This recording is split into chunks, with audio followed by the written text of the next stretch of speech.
नमस्कार, live media हर पल में आपका स्वागत है। मैं अनिल सम्राट। देखिए, पटना से बड़ी खबर आ रही है, जहां सीएमओ को बम से उड़ाने की धमकी दी गई।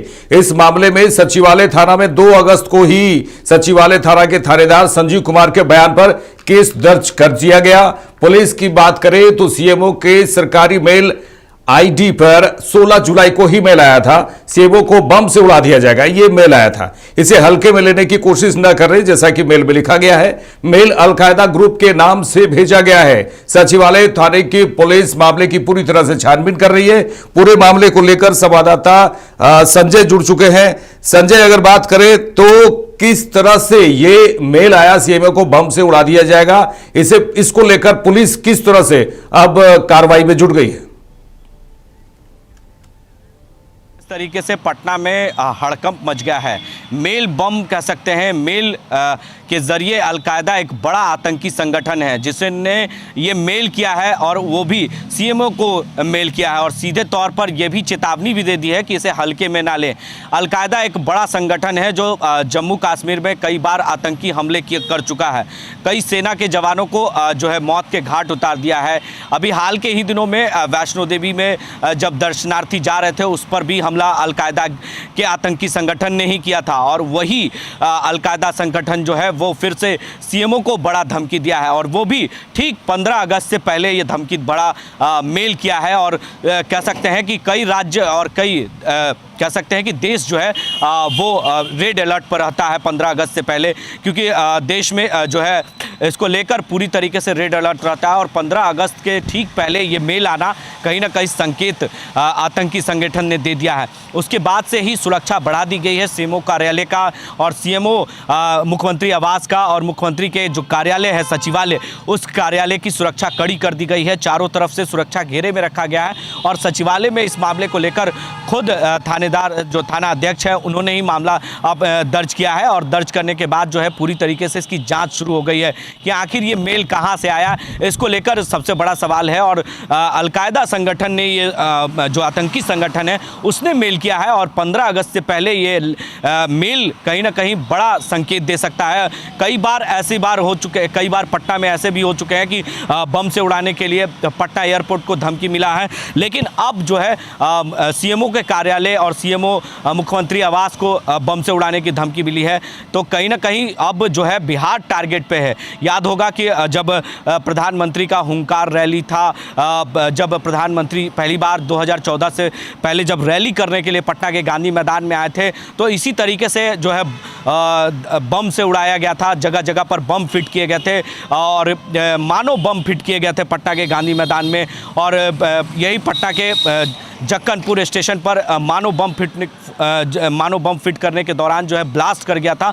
उसके बाद से ही पटना जो है बिहार की राजधानी है, और ऐसे में वो सबसे ज़्यादा आतंकी के टारगेट पे है। और ये पहली घटना नहीं है, बल्कि पहले भी जो है कई बार धमकी मिल चुके हैं। और ये जानने की कोशिश हम लगातार कर रहे हैं कि सचिवालय थाने के जो थानेदार है संजीव कुमार के बयान पर हालांकि केस तो दर्ज कर लिया गया है। आप सही कह रहे हैं, 15 अगस्त नजदीक है, और इस तरह से मेल आना ये निश्चित तौर पे बड़ी खबर है। अब पुलिस जो महकमा है निश्चित तौर पे उसमें पूरी तरह से हड़कंप मच गया होगा, और ये पूरी तरह से तैयारी लगातार वो कर रहे होंगे कि आखिर मेल कहां से आया, और आसपास क्या लगता है किस तरह से सुरक्षा व्यवस्थाएं जो है वहां पर की गई।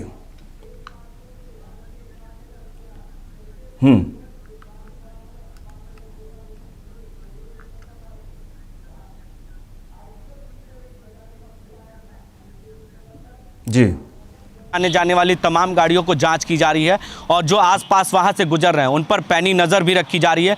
वहां पे आसपास जो सीसीटीवी कैमरे है उससे भी नज़रें रखी जा रही है। अब ये मेल कहां से आया है, इसको लेकर चिंता का विषय बन गया है पुलिस महकमे में, और इसको लेकर एसएचओ जो माफ़ कीजिएगा जो थाना अध्यक्ष हैं उनके द्वारा ये मामला दर्ज कर दिया गया है। ये मेल जो है 16 जुलाई को ही आया था, लेकिन कहीं ना कहीं मेल को देखा नहीं गया, और अब जाकर जब मेल को जाँच की गई है, मेल मेल को जांच किया गया है, तो फिर उसके बाद जो है 2 अगस्त को इस मामले को एफआईआर दर्ज किया गया है। तो कहीं ना कहीं ये लापरवाही तो है, और ये लापरवाही मेल को जो सीएमओ कार्यालय में देखते हैं उनकी लापरवाही है। अगर ये इतना समय लग गया 16 जुलाई और कहा आज 4 जुलाई, माफ़ कीजिएगा 4 अगस्त हो चुका है, तो ये वक्त काफ़ी बीत चुका है, 20 दिनों का अंतराल हो चुका है। तो करीबन जो है आज तक जो है देखा जाए तो कम से कम 10 दिनों का अंतराल हो गया है, और 10 दिनों के अंतराल में इस तरह की लापरवाही तो बड़ी लापरवाही है। जब 16 जुलाई को ये मेल आया और उसके बाद 20 दिनों के बाद ये देखा जा रहा है, तो ये संकेत कहीं ना कहीं लापरवाही तो प्रशासन की तरफ से भी है। अब जाकर ये 2 अगस्त को जो है मामले को दर्ज किया गया है, तो वहाँ भी लापरवाही है। ये जैसे ही मेल आया था 16 जुलाई को, उसी दिन प्रशासन और तमाम आला अधिकारी को इसको देखना चाहिए था कि सीएमओ कार्यालय में क्या मेल आया है। इस तरह के मेल अगर आते हैं तो तुरंत कार्रवाई होनी चाहिए और तुरंत इसकी जांच होनी चाहिए। तो अंतराल तो 20 दिनों का हो गया। अब सोच लीजिए कि कहाँ 16 जुलाई और कहाँ 2 अगस्त, तो अंतर है।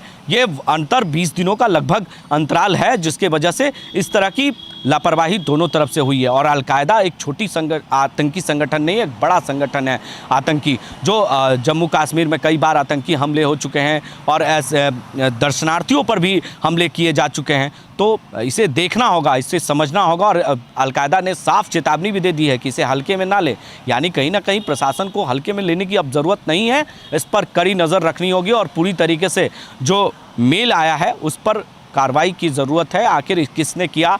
पहले भी मुख्यमंत्री के सुरक्षा में कई बार चूक हो चुके हैं, कई बार लोग उनके तक पहुंच जाते हैं, कई बार उन पर जो है कई ऐसी सामने तस्वीरें आई है जहां मुख्यमंत्री के सुरक्षा में चूक हुई है, बम से उड़ाने की धमकी दी गई। इस मामले में सचिवालय थाना में 2 अगस्त को सचिवालय थाना के थानेदार संजीव कुमार के बयान पर केस दर्ज किया गया है। लेकिन एक कहा जाए कि लंबा समय है, 16 जुलाई का मामला है और उसके बाद 2 अगस्त, 4 अगस्त, आज 4 अगस्त है, और इस दौरान जो एक्शन लिया गया, कुछ देरी हुई, इस पर भी एक लापरवाही कही जा सकती है। लेकिन पुलिस पूरी तरह से एक्शन में है, पटना पुलिस पूरी तरह से एक्शन में आ गई है। ये हिला देने वाली खबर है, क्योंकि ये अलकायदा ने मेल किया है। पुलिस की अगर माने तो सीएमओ के सरकारी मेल आईडी पर 16 जुलाई को ही मेल आया था, सीएमओ को बम से उड़ा दिया जाएगा और इसे हल्के में लेने की कोशिश न करें, इस मेल में लिखा गया है। इसी को लेकर पुलिस महकमा में पूरी तरह से हड़कंप है और पूरी पुलिस भी पूरी तरह से एक्शन में नजर आ रही है। गाड़ियों की चेकिंग की जा रही है और 15 अगस्त भी नजदीक है, और इस दौरान इस तरह के मेल का आना निश्चित तौर से एक पुलिस महकमे के लिए एक चैलेंज है। और देखिए, अलकायदा ग्रुप ने जो मेल भेजा है उसको लेकर पूरी तरह से सचिवालय थाने की पुलिस पूरी तरह से मामले की छानबीन में जुट गई है।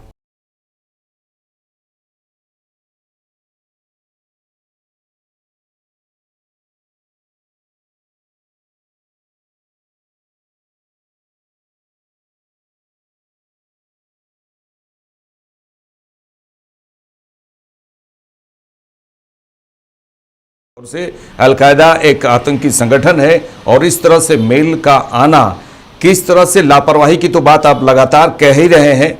अब निश्चित तौर पे पुलिस पूरी तरह से अलर्ट हो गई होगी पूरे पटना को लेकर। जिस तरह से 15 अगस्त की बात करें, 15 अगस्त में सुरक्षा को लेकर भी काफी तैयारी की जाती है।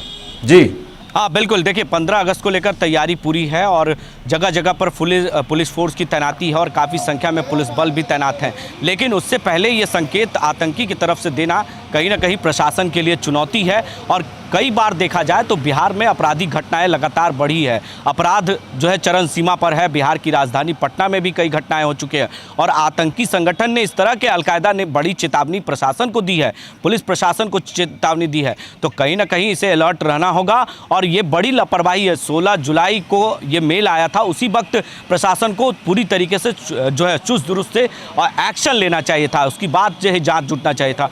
2 अगस्त को अगर कहीं ना कहीं के मामला दर्ज किया गया है अनिल, तो कहीं ना कहीं प्रशासन की तरफ से लापरवाही है, इतना वक्त लग गया। अब तक जो है आतंकी संगठन के बारे में जांच करनी चाहिए थी और उसके बाद जो है आतंकी संगठन को पूरी तरीके से वहां तक उसके प्रशासन के हाथ वहां तक पहुंचनी चाहिए थी। और इसको लेकर जो है प्रशासन को कड़ी सुरक्षा के बीच जो है मुख्यमंत्री नीतीश कुमार अभी कल ही जो है नालंदा गए थे, उन्होंने कई कार्यक्रम में शामिल भी हुए थे। और उस बीच जो है अगर बड़ी लापरवाही होती तो बड़ी घटना को आतंकी अंजाम दे सकते थे। अभी थोड़ी देर पहले भी पटना एयरपोर्ट को ही बम से उड़ाने की धमकी मिली है, पटना एयरपोर्ट को भी धमकी मिला है और उनको भी एक मेल आया है पटना एयरपोर्ट को धमकी से, बम से। वहाँ पर भी डॉग स्क्वाड की टीम और पूरी तरीके से बम स्क्वाड की टीम पूरी तरीके से पटना एयरपोर्ट की जांच शुरू कर दी है। उसी तरीके से मुख्यमंत्री आवास और मुख्यमंत्री सचिवालय को पूरी तरीके से बम स्क्वाड की टीम और डॉग स्क्वाड की टीम वहाँ भी जाँच कर रही है और एक एक चीज़ों पर नज़र रखी जा रही है, आने जाने वाले लोगों पर पैनी नज़र रखी जा रही है। सीसीटीवी कैमरे के सहारे जो है जांच हो रही है, देखा जा रहा है कि आखिर उस व्यक्ति कौन है। क्या इस तरह के संगठन अगर चेतावनी दे रहा है और कह रहा है कि लापरवाही ना करें तो कहीं ना कहीं ये अलर्ट का जो है प्रशासन को लेना होगा एक्शन और इसकी पूरी जांच अब शुरू हो गई है। जो है आधिकारिक तौर पर कह सकते हैं कि इसका एफआईआर भी हो गया है और सचिवालय थानेदार जो है थाना अध्यक्ष हैं उन्होंने इस मामले को खुद दर्ज कराया है और दर्ज कराने के बाद जांच की प्रक्रिया जो है वो तेज कर दी गई है। 2 अगस्त को जब मामला दर्ज किया गया उसी समय से प्रशासन जो है अलर्ट है और मुख्यमंत्री जहाँ जहाँ जाएंगे वहाँ पूरी तरीके से अलर्ट रहेगा। मुख्यमंत्री का लगातार कार्यक्रम रहता है और मुख्यमंत्री बिहार के तमाम उन जिलों में जाते हैं खास तौर पर, तो वहाँ पहले से ही सुरक्षा की जाती है, लेकिन अब और सुरक्षा बढ़ा दी जाएगी क्योंकि जिस तरीके से ये मेल आया है तो कहीं ना कहीं संगठन, आतंकी संगठन ने चेतावनी दे दी है। तो प्रशासन को अलर्ट की ज़रूरत है और पूरी तरीके से जांच करने की ज़रूरत है क्योंकि मुख्यमंत्री से लोग मिलते हैं, 1 to 1 होते हैं, कई नेता होते हैं, कई उनके जो कार्यकर्ता होते हैं वो मिलते हैं क्योंकि वो अपने पार्टी के राष्ट्रीय अध्यक्ष भी हैं। तो ऐसे में पार्टी दफ्तर भी आते हैं, तो अपने संगठन को मजबूत करने के लिए तो खास तौर पर कार्यकर्ता से भी मिलते हैं। तो कार्यकर्ता से मिलने के लिए जो है उन्हें दूरियां बनानी होगी और उस तरह के सुरक्षा घेरे में उन्हें रहना होगा।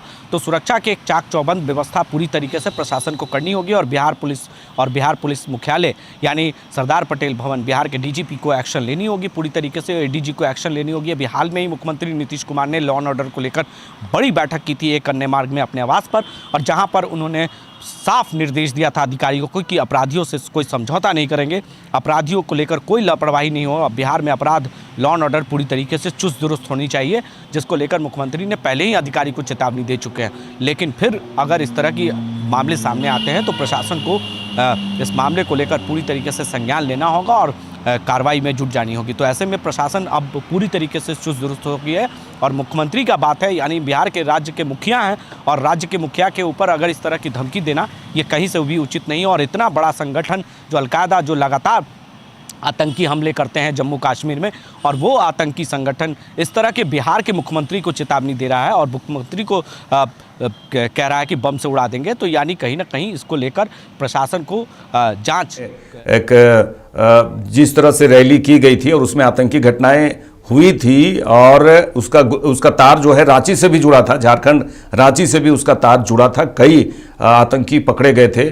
तो निश्चित तौर पे यहाँ काफ़ी सतर्क रहने की ज़रूरत है और इसको जो है हल्के में लेने की कोशिश नहीं करना है। और जिस तरह से पुलिस अधिकारी अब एक्शन में आए हैं और एक्शन अब दिख रही है, ये बिल्कुल सही है कि जो अल-कायदा ग्रुप है वो काफ़ी खतरनाक ग्रुप है और उस ग्रुप से ये मेल आना निश्चित तौर पे पुलिस महकमे में एक तरह से कहा जाए हड़कंप मच गया है और सचिवालय थाने की पुलिस पूरी तरह से मामले की छानबीन में जुट गई है। पुलिस प्रशासन, पुलिस महकमा पूरी तरह से अब एक्शन में नजर आ रहा है। हम लगातार आपसे अपडेट लेते रहेंगे, लेकिन फिलहाल जिस तरह से जानकारियां आपने दी है कि आईडी मेल पर आया, 16 जुलाई की बात है और काफ़ी दिन होने के बाद इस तरह से ये एक खुलासा हो रहा है, एक तरह से सामने ये बातें आ रही हैं कि अलकायदा ग्रुप के नाम से ये मेल भेजा गया था सीएमओ को बम से उड़ाने की, इसे हल्के में लेने की कोशिश न करें, इस तरह से मेल आया है। तमाम जानकारी और बातचीत के लिए संजय आपका शुक्रिया। हम लगातार आपसे संपर्क करते रहेंगे और जिस तरह से मेल है और उसको लेकर पुलिस, अगर पुलिस की बात करें तो पुलिस पूरी तरह से एक्शन में आ गई है और पुलिस महकमा पूरी तरह से एक्शन में आ गई। एक बड़ी खबर पटना से आई है जहां सीएमओ को उड़ाने की बात की गई है मेल के द्वारा अलकायदा ग्रुप के नाम से। लगातार आप देखते रहिए अपडेट होने के लिए और देश दुनिया की तमाम खबरों के लिए देखते रहिए लाइव इंडिया हर पल। नमस्कार।